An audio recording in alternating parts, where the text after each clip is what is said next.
사랑하는 여러분, 교회를 섬기는 목사 입장에서는 항상 여러분이 행복한 신앙생활을 했으면 좋겠고 또 행복한 가정생활을 하기를 정말 마음에 소원하고 늘 기도하고 있습니다.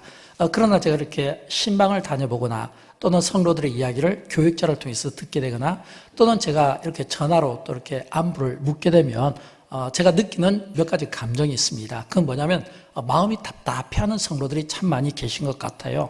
또 그런가 하면 군중 속의 고독이라고 할까요? 마음이 좀 우울한, 뭔가 이게 자기 자신이 영광교회에서 예배를 드리고 성도임에도 불구하고 마치 주변인처럼 느껴지는 이런 분이 있잖아요. 이런 경우는 누가 관심을 가져주지 않아서 그래요. 직접 어떤 자신이 성격이 좀 쾌활하고 발랄한 분들은 다가가서 또 이렇게 참여할 수도 있지만 또 어떤 경우는 또 옆에 가서 또 이렇게 친절하게 또 가이드하고 또 끌어주는 분도 필요하잖아요. 그래서 이런 일들로 인해서 마음이 좀 우울하고 좀 답답한 분들이 계십니다. 근데 이런 마음이 우울하고 답답하고 뭔가 내가 주변인이라는 느낌을 가질 때는 보통 두 가지 원인 중에 하나입니다. 첫째는 뭐냐면 영적인 문제고 두 번째는 사람과 환경의 문제입니다. 먼저 영적인 문제는 영적으로 풀어나가야 되겠죠. 어떻게 풀어나갈까요? 영적인 문제는 영적으로 풀어나가기 위해서 먼저 내가 하나님의 말씀 앞에 또 기도 앞에 내가 내 자신의 삶을 조율받고 또 깊은 묵상 가운데 하나님께서 주시는 이 어떤 공허함을 가져갈 수 있도록 기도로 영적으로 풀어나갈 수 있어야 됩니다. 그러나 사람과 환경의 문제라면 저는 여러분이 이런 생각을 했으면 좋겠어요. 사람과 환경의 문제면 기다리기보다는 영광교회라는 이 교회 공동체 안에 이렇게 가족이라는 생각을 가졌으면 좋겠어요. 여러분 영광교회 슬로건이 뭡니까? 함께 줄구하고 함께 울라잖아요. 근데 가족의 힘이 어디에 있을까요? 가족의 힘은 사랑에 있습니다. 사랑에 있어요. 테레사 수녀가 노벨 평화상을 받았을 때 많은 사람들의 질문을 받았다고 합니다. 근데 그 많은 그 질문 가운데 특별히 이런 질문을 받았다고 해요. 그게 뭐냐면 테레사 수녀에게 노벨 평화상을 받았으니까 세계 평화를 위해서 우리에게 어떤 지침을 주시겠습니까? 아니면 귀한 어떤 말씀을 주시겠습니까? 그랬을 때 그 기자의 질문 앞에 테레사 수녀가 어떻게 이야기하냐면 당신은 가서 가정을 사랑하십시오. 가정을 사랑하십시오. 세계 평화를 원하십니까? 세계 평화를 원하면 가정을 사랑하십시오. 가정을 사랑하는 데서부터 세계 평화가 이루어진다라고 하는 겁니다. 우리가 답답하고 우리가 우울해할 수 있습니다. 또는 우리가 함께 예배를 드리지만 여전히 내가 교회 공동체 속에 또는 어떤 사회 속에 내가 속해 있지 못하고 주변인처럼 외로움을 가질 수가 있습니다. 그때 이 외로운 이 마음이 혹시라도 사람의 문제나 혹시라도 환경의 문제면 마냥 기다리지 마십시오. 왜냐하면 제 짧은 목회 경험에 의하면 사람은 좀처럼 바뀌지 않습니다. 환경도 내가 기대한 대로 오기는 어렵습니다. 어떤 환경이나 사람이 바뀌기를 기대하면 차라리 그리스도께서 재림하시는 것이 빠르지 않겠습니까? 그래서 우리는 기다리기보다는 해석을 바꾸는 게 중요해요. 해석. 어떻게 바꾸냐면 그 사람에 대한 소중함을 갖는 게 중요한데 우리가 잘 아는 한비야 중국 견문록에 보면 그가 쓴 글 가운데 몇 글을 제가 좀 읽어드리겠습니다. 말리길 나서는 몸 처자를 내맡기며 맘 놓고 갈 만한 그 사람을 그대는 가졌는가? 온 세상 나를 버려 마음이 외로울 때에도 너뿐이야 하고 믿어주는 그 사람을 그대는 가졌는가? 탔던 배가 꺼져가는데도 너만은 제발 살아다오 하는 그 사람을 그대는 가졌는가? 잊지 못할 이 세상을 떠나려 할 때 너 하나 있으면 하고 방긋이 웃고 눈을 감을 그 사람을 그대는 가졌는가? 불의의 사형자에서 다 죽어도 너희 세상빛을 위해서 저만은 살려두라고 일러줄 그 사람을 그대는 가졌는가? 여러분 이 한비아 씨의 이 견문록에서 그가 강조하고 싶은 그 사람이 누굴까요? 저는 그 사람이 바로 친구라고 이야기합니다. 좋은 친구라고 생각이 됩니다. 여러분 우리에게 이런 좋은 친구 그 사람을 그대는 가졌는가? 이런 좋은 친구를 가졌다면 우리가 얼마나 행복할까요? 왜 이런 좋은 친구가 필요할까요? 저를 포함해서 우리 모두는 완전하지 못합니다. 여러분 스스로가 한번 생각해 보십시오. 내가 완전한가요? 인간은 절대 완전하지 못해요. 완전하지 못하다는 것은 이미 에덴 동산에서부터 증명하신 일이잖아요. 하나님께서 아담을 두시고 혼자 있는 것이 보기에 좋지 못해 여자를 만들어 주셨잖아요. 이것은 뭐냐면 사람이 홀로 독불 장군으로 살아갈 수도 없고 완전할 수도 없는 거예요. 그래서 누군가의 도움을 필요로 합니다. 그래서 그 누군가가 때로는 내 손발이 되어주기도 하고 때로는 나를 대신해서 대변인이 되기도 하고 때로는 그 누군가가 또 내가 하지 못한 일을 또 할 수 있도록 서로 도움을 준다라고 하는 겁니다. 근데 성경에 보면 예수님께서 요한복음 15장에서 너희를 친구라 하라. 예수님께서 제자들을 가리켜 친구라 하라. 그러면서 나는 너희를 친구로 여기노라 이랬거든요. 이 말은 예수님이 우리의 좋은 친구라는 거예요. 근데 여러분 아십니까? 예수님이 우리의 좋은 친구지만 그러나 우리가 이 세상을 살아가는 데는 예수님이 좋은 친구이듯이 사람 가운데서도 좋은 친구가 반드시 필요한 거예요. 그래서 성경에 보면 요한3서 1장 15절에 보면 친구라는 단어가 나오잖아요. 우리 같이 한번 읽어보도록 합니다. 평강이 내게 있을지어다 여러 친구가 내게 문안하느니라. 너는 친구들의 이름을 들어 문안하라. 아멘. 여러분 여기서 플루머라는 주석가는 친구를 이야기했는데 그는 이렇게 해석을 합니다. 이 초대 사이에서 교회나 초대 사이에서 친구라는 단어를 쓸 때는 이 친구가 어떤 의미냐면 내가 굉장히 좋은 감정을 느끼고 그 사람을 존중할 때 친구라는 의미를 사용한다는 거예요. 이 말은 뭐 요즘에 우리 보면 친구라는 말을 쉽게 쓸 수 있잖아요. 그러나 초대교회에서는 친구라는 말을 쉽게 쓰지 못한 거예요. 그래서 이 플루머라는 이 신학자가 그가 이 초대교회를 어떻게 해석했냐면 초대교회가 부흥할 수밖에 없었던 것은 두 가지 이유가 있는데 하나는 예수님이 그들에게 좋은 친구가 되어줬고 두 번째는 교회 안에 좋은 성도들이 좋은 친구가 되어줬기 때문이다 라고 하는 겁니다. 저는 이 말씀을 그대로 적용하고 싶어요. 영광교회가 좋은 교회가 되려면 어떻게 해야 될까요? 예수님이 우리의 좋은 친구가 되어주는 겁니다. 그리고 여러분이 좋은 성도가 되어서 여러분이 좋은 친구가 되어주면 반드시 교회는 좋게 될 줄로 믿습니다. 좋은 교회를 만들어 나가기를 여러분 꿈꾸십니까? 예수님이 나의 좋은 친구예요. 우리가 예수님을 친구로 여기며 항상 함께하고 또 주변에 있는 좋은 사람들이 나의 좋은 친구가 되어줘야 된다라는 겁니다. 저는 그런 의미에서 이제 본문으로 돌아와서 오늘 이 사무엘상에 나오는 이 다윗과 그리고 요나단의 이야기를 여러분에게 들려드립니다. 그런데 이 이야기는 우리가 너무 잘 알고 있어요. 왜요? 너무 유명한 역사적인 사건이고 전쟁 그리고 이야기잖아요. 이 이스라엘이 블레셋에 의해 공격을 받습니다. 이 말은 이스라엘이 블레셋과 서로 이제 대치된 상태에서 이제 블레셋이 전쟁을 쳐들어오니까 이스라엘은 방어적 입장에서 서로 진을 치고 있겠죠. 그런데 여기에서 이 블레셋에 골리앗이라는 이 거대한 장군이 있었는데 뭐 상상을 하면 굉장히 힘이 크고 뭐 상상하면 굉장히 전쟁에 능한 것 같아요. 왜냐하면 이스라엘 백성들이 꼼짝을 못하고 숨을 못 쉰 거 보면요. 그래서 이 골리앗이 계속해서 전쟁에 이제 참여하는 이스라엘 백성들에 의해서 소리 지르면서 자꾸 막 싸움을 돋구잖아요. 우리 막 전체로 싸울 게 아니라 1대1로 겨뤄서 승부를 내자. 그러면서 계속해서 1대1로 아침 저녁으로 이스라엘 진영에 와서 나와 싸울 사람 있으면 나오라 라고 하는 거예요. 그러니까 이스라엘 백성 입장에서 볼 때는 얼마나 괴롭겠습니까? 두렵겠습니까? 아니 저 골리앗이 딱 버티고 있는데 아무도 이 골리앗이 전쟁을 걸어도 무서우니까 숨을 죽이고 있는 거예요. 여러분 어떤 상대가 무섭다? 두렵다? 그래서 그 상대 앞에 내가 이렇게 하루 이틀도 아니고 성경에 보면 며칠이냐면 40일 동안 그런 거예요. 40일 동안. 성경에 보면 어디에 나왔냐면 사무엘상 17장 16절에 보면 나왔어요. 그 블레셋 사람이 40일을 조석으로 나와서 몸을 나타내느니라. 그러면 이스라엘 백성들은 40일 동안 숨도 못 쉬고 벌벌 떨었을 겁니다. 두려움 속에 있었을 겁니다. 근데 그때 이제 다윗이 등장한 거예요. 근데 성경은 이 다윗을 어린 소년으로 나타내고 있거든요. 근데 이 어린 소년으로 등장한 이 다윗이 부모의 아버지의 심부름을 가지고 이제 형들을 찾아왔는데 형들이 여러 명이 있으니까 아마 어떤 옷을 갖다 주었을지 아니면 어떤 상황을 전달하기 위해서 갔는데 보니까 이 골리앗이 막 소리를 지르는데 보니까 여호와의 이름을 망령되게 여기거든요. 막 소리를 지른다 보니까 사울왕과 이스라엘 백성들이 벌벌 떨며 어쩔 줄을 모르는 그 모습을 보고 의분이 생긴 거예요. 의분이라는 것은 거룩한 의분, 분노를 이야기하는 겁니다.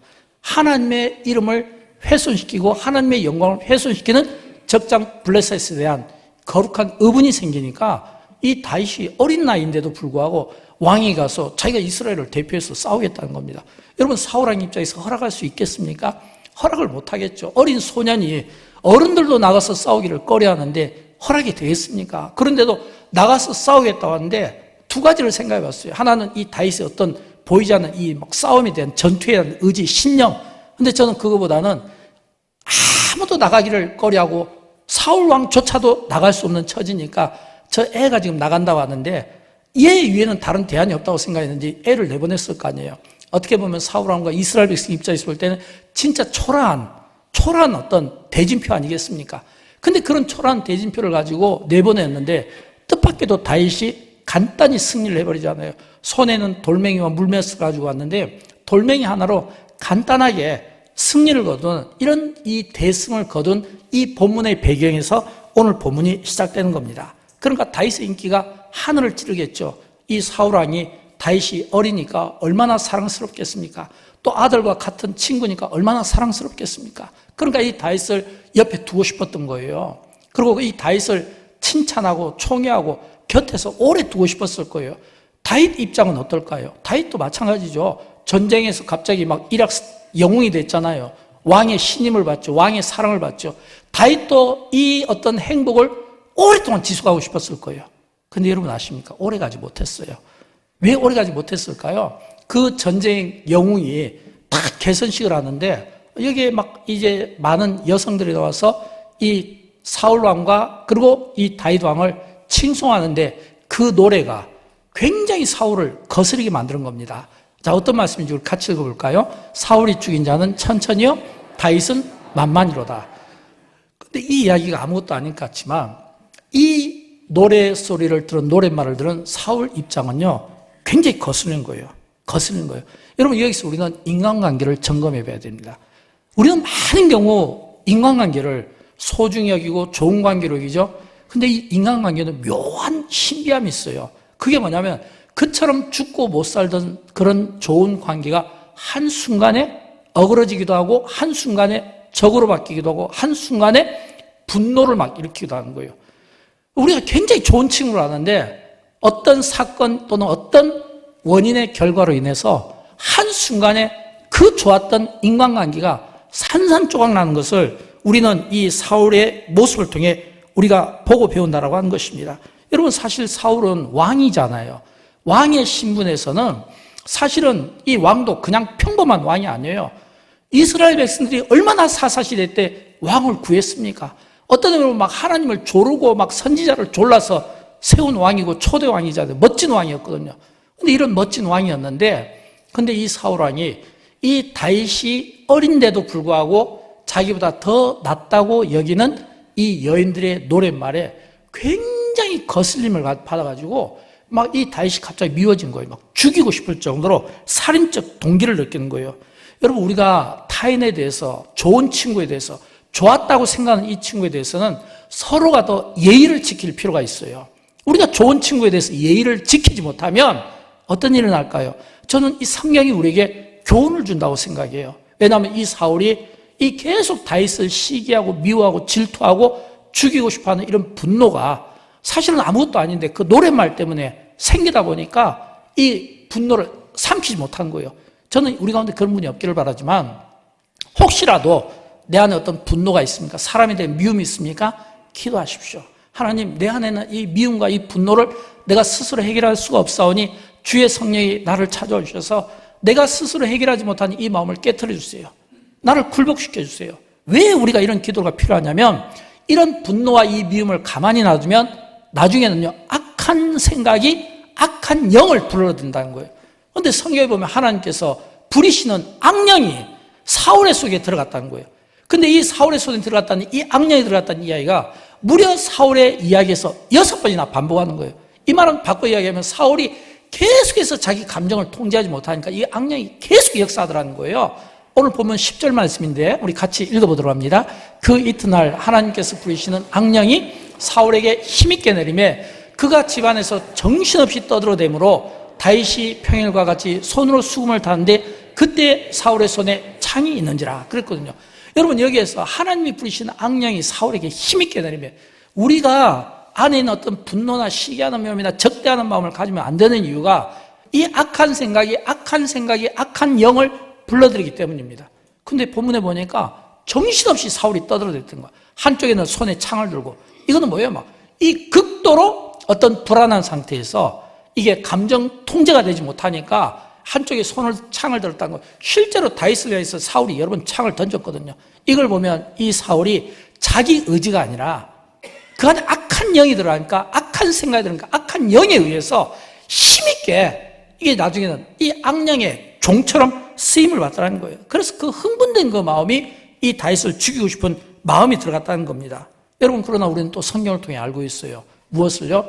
이 사울이 죽이려고 할 때마다 하나님께서 그때마다 다윗을 또 보호해 주시잖아요.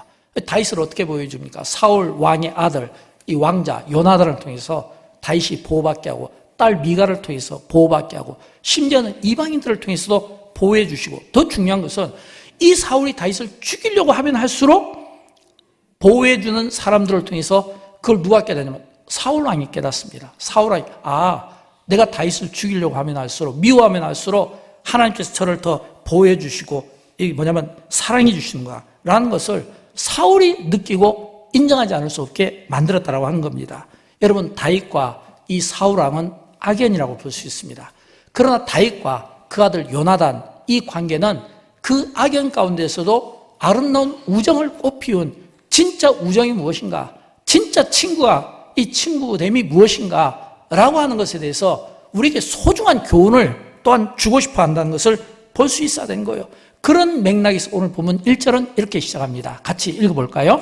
요나단의 마음이 다윗의 마음과 하나가 되어 요나단이 그를 자기 생명같이 사랑하니라. 아멘. 여러분, 지금 본문에 보니까 요나단이 이 다윗의 마음과 하나가 됐다는 거예요. 마음이 하나가 됐다는 거예요. 또 요나단이 이 다윗을 자기 생명처럼 사랑했다는 겁니다. 근데 여러분 아시지만 이 다윗과 요나단은 사실은 사랑할 수 있는 관계가 되지 못합니다. 왜 사랑할 관계가 되지 못하냐면 아버지 사울왕이 계속 다윗을 죽이고 싶어 했잖아요. 그러면 왜 사울이 그처럼 다윗을 죽이고 싶어 했을까요? 제가 생각할 때는 그 여인들의 노랫말은 그거는 핑계고 실제로 사울은 알았던 것 같아요. 무엇을요?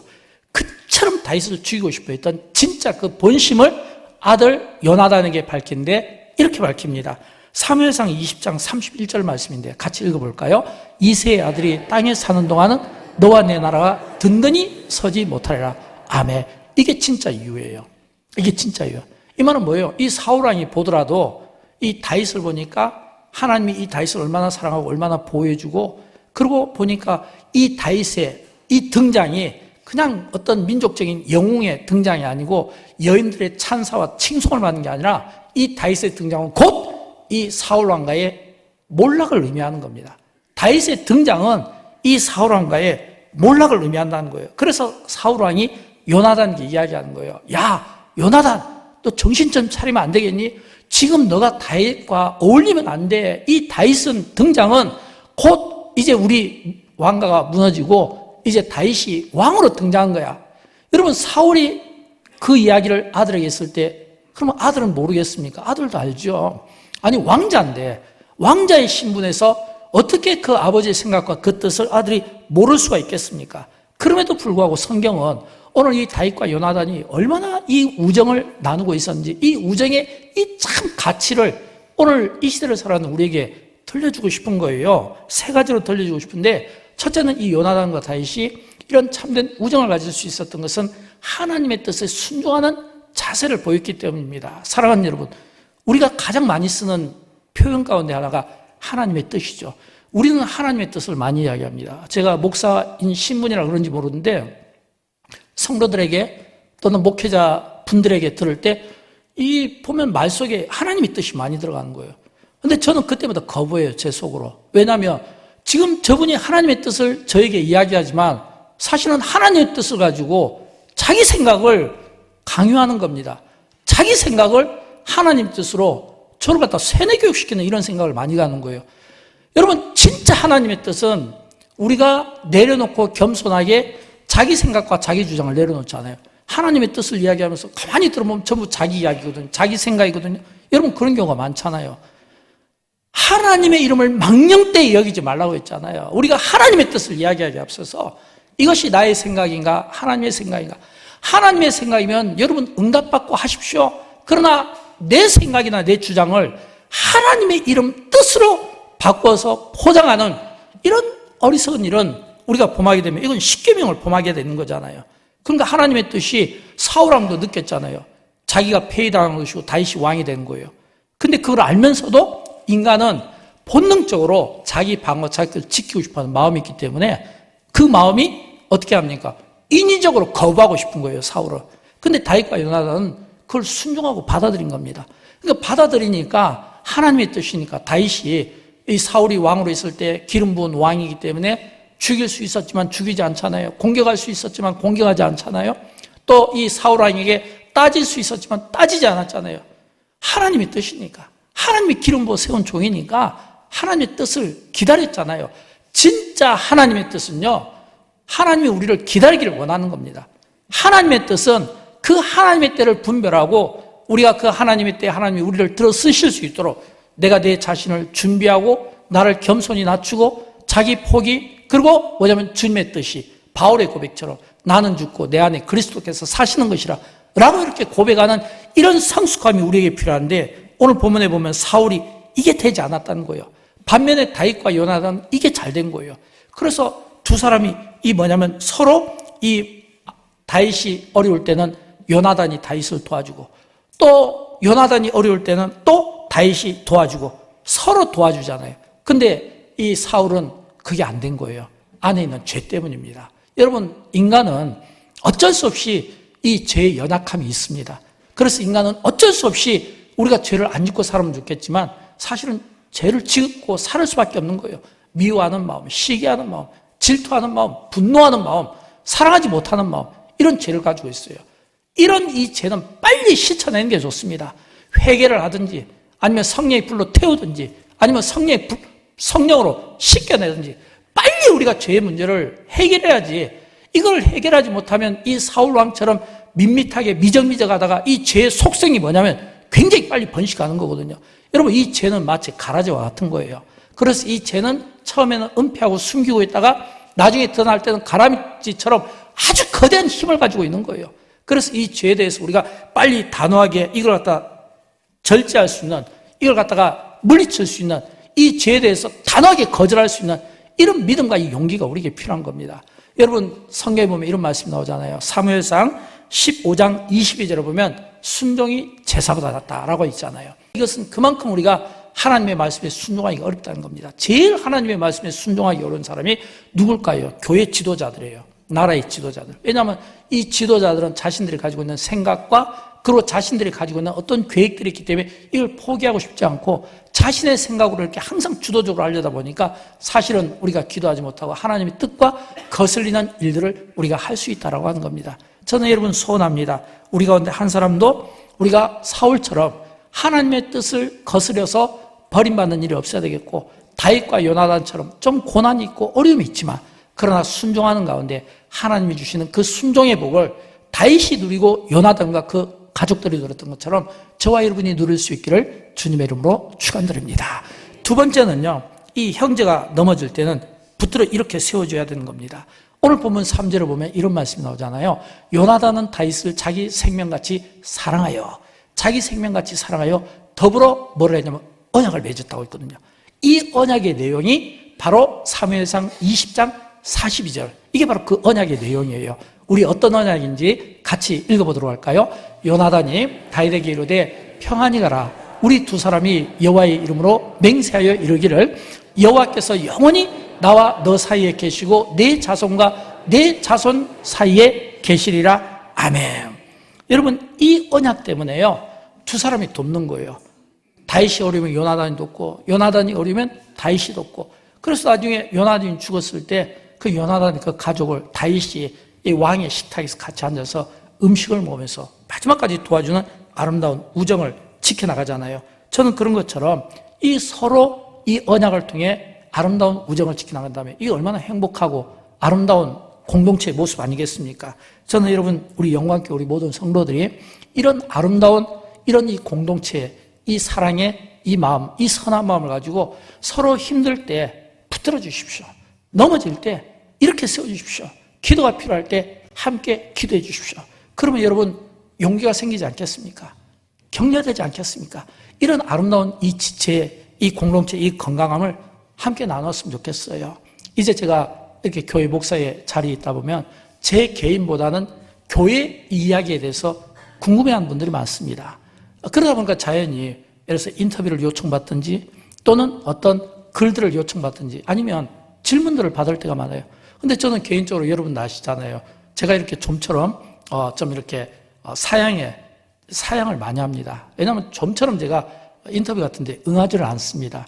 왜냐하면 응하다 보면 저도 모르게 또 과장된 표현들이 나오고 또 인터뷰에 솔직히 이야기하면 또 좀 자랑하는 것 같고 그래서 인터뷰를 제가 요청할 때 거절을 많이 하는데 그러나 저도 궁금한 건 있어요. 뭐 궁금하냐면 이 한 가지는 진짜 궁금해서 못 참을 것 같아요. 질문합니다. 어떻게 오셨습니까? 누구에게 들었습니까? 이런 질문을 저도 인간이기 때문에 그 궁금증 때문에 물어봅니다. 왜 저에게 이런 질문을 하세요? 왜 인터뷰를 요청하세요? 라고 이야기할 때마다 비슷한 이야기를 들었습니다. 사람들의 추천이 있었습니다. 사람들의 칭찬이 있었습니다. 여러분, 이 이야기가 참 이 교회를 섬기는 목사 입장에서는 얼마나 행복한지 몰라요. 그러면 그게 저의 칭찬이나 저의 사람들이 저를 추천한 것이 아니라 교회 성도들을 추천한 거 아니겠습니까? 여러분의 섬김과 여러분의 사랑과 그리고 여러분의 그 희생과 여러분의 그 아름다운 이런 우정과 이 동력 이게 소문이 나니까 영광교회 들어보니까 참 좋은 교회더라 라고 하는 것은 저의 노력이 아니라 여러분의 사랑과 수고와 열매 저는 그 결과라고 믿어요. 그래서 저는 이런 인터뷰를 요청받을 때마다 참 거절하는 미안함도 있지만 그러나 우리 성도님들의 이런 사랑의 마음들로 인한 결과이기에 저는 또 하나님 앞에 정말 감사할 수밖에 없는 겁니다. 여러분 전도서에 보면 이런 말씀 나오죠. 하나보다 둘이 낫고 둘보다 셋이 낫다고 했잖아요. 그런 것처럼 내가 홀로 있을 때 그래서 내가 홀로 있는 어떤 외로움 속에 있을 때 옆에 다가가 주십시오. 또 둘이 있을 때 또 다가가 주십시오. 그래서 함께하는 이런 아름다운 이 공동체를 이루었으면 좋겠고 그리고 앞을 내다봤으면 좋겠어요. 여러분 지혜자는요 앞을 내다볼 수 있어야 돼요. 지혜자는요 사람을 잘 세울 수 있어야 돼요. 지혜자는요 관계에서 승리해야 돼요.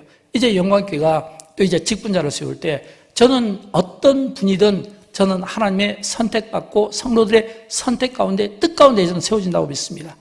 그러나 그것을 선택하는 책임이 우리에게 있다면 저는 이왕이면 앞을 내다보는 사람, 이왕이면 이 공동체를 건강하게 세워나갈 수 있는 사람, 이왕이면 서로에게 격려가 되고 희망이 될 수 있는 사람, 저는 이런 사람들을 여러분이 많이 세워줬으면 좋겠고 이렇게 해서 붙들어주는 사람을 세워줄 때 교회 공동체는 정말 아름답고 따뜻하고 그리고 참 격려를 받으며 힘이 되지 않겠습니까? 이런 이 건강한 교회 공동체를 함께 만들어 나갈 수 있기를 주님의 이름으로 축원드립니다. 세 번째는 주님의 마음입니다. 주님의 마음. 저는 이 요나단과 이 다윗의 모습을 통해 예수 그리스도의 마음을 저는 보지 않을 수가 없어요. 왜냐하면 제가 앞에서 잠깐 설명드렸잖아요. 요나단이 다윗을 어떻게 사랑했다고요? 자기 생명같이. 자기 생명같이. 여러분이 여러분의 자녀 또는 여러분의 배우자를 내 생명처럼 사랑할 수 있습니까? 만약 내가 내 가정을, 내 자녀들을 내 생명처럼 사랑한다면 저는 왜 테레사 수녀가 집에 가서 가정을 사랑하십시오. 저는 그렇게 이야기했을까? 그런 생각을 갖게 됩니다. 또 교회 공동체, 우리는 그리스도의 사랑의 띠로 맺어진 교회 공동체잖아요. 정말 자기 생명처럼 사랑하십니까? 자기 생명처럼 사랑한다는 이 의미는 나는 없는 거예요. 자기 생명처럼 사랑한다는 것은 나는 없어요. 나는 희생하고 나는 죽는 거예요. 생명처럼 사랑한다니까. 근데 이 생명처럼 사랑한다는 이 표현은 사실은 인류에 딱 한 분 예수 그리스도밖에 없는 거예요. 예수님만이 우리를 진짜 생명처럼 사랑했기 때문에 우리는 생명처럼 나는 당신을 사랑해요 라고 하지만 그 사람을 위해서 죽어줄 수 없잖아요. 피 한 방울 흘려줄 수 없잖아요.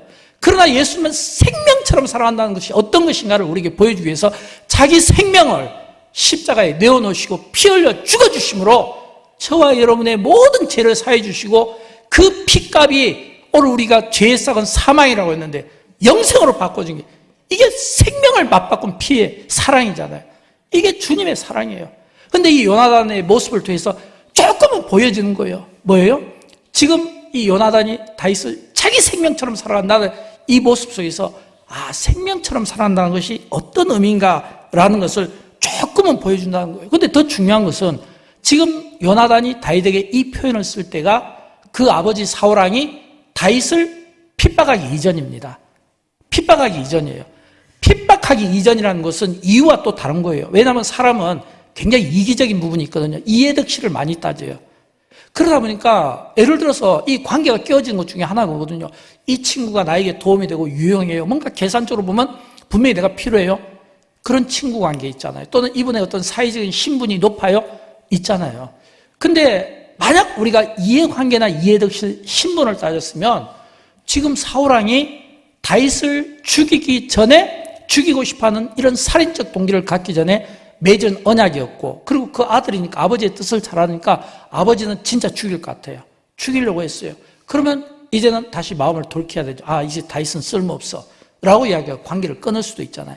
근데 한 번 한 약속이 상황이 바뀌더라도 여전히 그 약속을 끝까지 지켜냈던 두 사람의 그 우정이 오늘 우리 시대를 향해서 많은 관계가 어그러지고 많은 이 관계가 깨어지는 정치 관계에 깨어지고 남북 관계에 깨어지고 사회 관계에 깨어지고 공동체 관계에 깨어질 때 진짜 이 관계 회복을 위해서 우리가 사랑을 이야기할 때, 우정을 이야기할 때 우정이 어떤 것인가, 사랑이 어떤 것, 진짜 이 가치가 어떤 것인가 라고 하는 것을 우리가 보여주려면 우리 안에 주님의 마음이 있고 이 다윗과 요나단에서 보여준 이 주님의 마음이 우리 속에서 보여질 수 있어야 된다고 하는 것입니다. 여러분, 정말 좋은 친구를 만나고 싶습니까? 정말 좋은 우정을 나누고 싶습니까? 좋은 친구를 만나려면 먼저 좋은 친구를 많이 두십시오. 내가 힘들 때 붙들어 줄 수 있는 사람, 내가 어려울 때 나를 위해서 기도해 줄 수 있는 사람, 나에게 좋은 격려를 해줄 수 있는 친구를 많이 두십시오. 하나보다는 둘이 좋습니다. 둘보다는 셋이 좋아요. 많이 두십시오. 왜냐하면 너무 한 사람만 사귀고 너무 이렇게 소수만 사귀면요, 그 소수의 생각에 서로 지배를 주고받았기 때문에 사실은 안목이 넓어지지 않는 거예요. 저는 여러분 이왕이면 여러분의 인간관계를 폭넓게 사귀었으면 좋겠어요. 폭넓게. 그 다음에 두 번째는 여러분이 좋은 친구가 되어주는 겁니다. 좋은 친구가. 많은 경우 인간관계가 깨어지는 것은 왜일까요? 왜 시기하고 왜 질투합니까? 왜 분노가 일으킵니까? 왜 악한 생각이 듭니까? 딱 한 가지예요. 경쟁심 때문에 그래요. 모든 인간은 그 관계가 깨어지는 건 경쟁심이에요. 친구로는 문제가 없는데 경쟁심이 생기면서 내가 저 친구를 이겨야 되는데, 저 친구보다 내가 더 잘 살아야 되는데, 좋은 자동차를 타야 되는데, 좋은 환경에서 살아야 되는데, 우리 자녀들이 더 잘 돼야 되는데, 모든 것을 경쟁심으로 이렇게 그 경쟁에 관계되면 그때부터는 친구의 관계는 깨어지고 시기심과 이기심과 질투심만 생기게 된다는 거예요. 그래서 여러분이 진짜 좋은 친구가 되어주려면 무엇보다 내려놓음이 필요해요. 자랑도 내려놓고 또 여러 가지 내가 포기해야 될 것들에 대해서 내려놓고 너무 주장하지 마시고, 친구잖아요. 친구면 너무 주장하면 안 되죠. 상대에 대해서 배려하는 마음이 또 필요하지 않겠습니까? 저는 세 번째, 좋은 모습을 또 보여줘야 된다고 생각합니다. 저는 참 영광교회에서 참 여러분에게 너무 감사해요. 당회원들에게도 감사하고 성도들에게도 감사하고. 왜냐하면 여러분, 우리는 모든 것들이 부족하잖아요. 주차 공간이 없잖아요. 여러분 영광교회 올 때마다 많은 분들이 느끼잖아요. 주차할 데가 없잖아요. 새벽 기도에 와더라도 주차 공간이 없어요. 새벽 기도도 주차 공간도 없죠. 교회 학교도 보면 1층 유치부실 다 그냥 아이들이 꽉 차서 제대로 앉지도 못하죠. 그러니까 어떻게 보면 학습 환경도 안 좋고 주차 공간도 안 좋고 안 좋은 부분들이 너무 많잖아요. 근데 왜 이게 감사하냐면, 그런 주차 공간이라든지 아이들이 또 너무 이렇게 붙어 있다 보면 싸울 수도 있고 다툴 수도 있고 또는 이렇게 소외받는 경우도 생기거든요. 그러니까 아무리 교회 학교 선생님이 잘해주더라도 소외받는 아이들이 생길 수 있고, 또 아무리 우리가 서로 예의를 갖추더라도 이 너무 좁은 공간에서 자꾸 부딪히다 보면 이 부딪힘이 또 서로에게 상처를 주거나 스트레스를 줄 수 있거든요. 근데 이런 이야기들이 들려오지가 않는 거예요. 이런 이야기들. 목사님, 지금 주차장에서 또 접촉사고 좀 생겼습니다. 아이들끼리 조금 이렇게 또 다퉈서 마음 상했을 것 같아요, 엄마들이. 근데 오히려 그분들이 이런 게 교회에 누가 되지 않을까 봐, 이런 것 때문에 괜히 목사님 걱정 안 끼치기 싶어서, 이런 것 때문에 그냥 성도들끼리 불편한 관계 만들고 싶지 않아서 양보하는 마음 있잖아요. 이 마음이 그리스도의 마음인 겁니다. 이 마음이 좋은 모습이에요. 여러분, 이게 좋은 모습이라는 것은 유치원생들도 아는 이야기잖아요. 우리가 어렸을 때부터 좋은 것을 그리고 이것이 좋은 거라는 것은 이미 다 우리가 배웠잖아요. 다 아는 거예요. 근데 우리가 왜 못 지킬까요? 우리 안에 있는 어떤 경쟁심이라든지 아니면 자기 주장이 강하면 포기하고 싫으니까 그래서 지키지 못하는 거예요.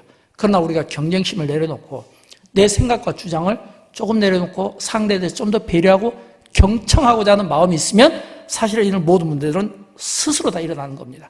여러분, 이 남북관계도 사실 이렇게 경쟁심만 없으면 환경이 바뀌지 않겠습니까?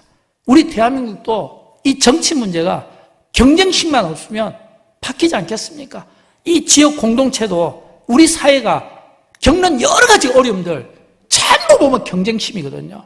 갈등하는 것들, 이런 것들이 조금만 우리가 내려놓으면 사실은 더 해결받을 수 있는 문제 아니겠습니까? 테레사 수녀가 먼저 당신이 세계 평화를 원하면 먼저 집에 가서 가족을 사랑하라고 한 것처럼 가족을 사랑하고 교회를 사랑하고 이 지역을 사랑하고 나라를 사랑하고 세계를 사랑하면 끝나는 일이잖아요. 이게 안 되니까 사실은 어려움을 겪을 수밖에 없다는 겁니다. 사랑하는 여러분, 인생은 구하는 대로 된다고 저는 믿습니다. 인생은 구하는 대로 되는 특성을 가지고 있다고 저는 믿습니다. 그러니까 내가 기도로 구하고 싶으면 기도로 구하면 되고 좋은 친구를 구하면 좋은 친구가 만나지는 거예요. 내가 좋은 친구로 만나지는 거예요. 그리고 내가 기도하면 기도한 대로 응답되는 겁니다. 근데 우리는 좋은 친구를 구하는 것이 아니라 내 마음에 맞는 친구를 구하니까 좋은 친구를 못 만나는 거예요. 여러분, 내 마음에 맞는 사람, 내가 통제할 수 있는 사람, 이런 사람을 친구로 둘러가지 말고 좋은 친구를 두십시오. 그러면 좋은 친구는 만나집니다. 기도하십시오. 응답됩니다. 제 이야기가 아니잖아요. 예수님께서 마태복음 7장에서 우리에게 들려주시는 말씀이잖아요. 같이 읽어봅니다.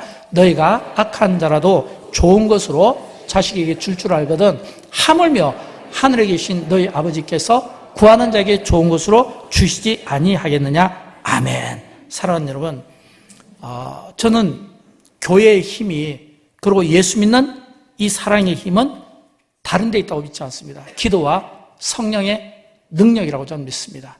교회의 힘이 어디에 있습니까? 기도와 성령의 능력이 있습니다. 예수 믿는 사람의 힘은 어디에 있습니까? 기도와 성령의 능력이 있다고 믿습니다. 저는 할 수만 있으면 정말 영광교회가 건강한 교회가 되었으면 좋겠고, 이 땅에 있는 모든 교회들이 건강한 교회가 되었으면 좋겠고, 건강한 성도가 되었으면 좋겠고, 모두가 다윗과 요나단처럼 이런 아름다운 이 우정의 이 가치를 잘 기억해서 우리가 서로에 대해서 사랑하고 섬기고 우리가 서로에 대해서 배려하는 이 마음을 통해서 저는 교회 공동체를 건강하게 세워나갈 뿐만 아니라 이런 건강한 이 관계는 우리 안에 있는 우울한 마음 치유된다고 믿습니다. 내가 주변인이라고 가졌던 그 외로움이 회복된다고 믿습니다. 두렵고 답답한 마음들이 해소된다고 믿습니다. 그 은혜가 기도하는 여러분 가운데 있기를 주님의 이름으로 축원드립니다.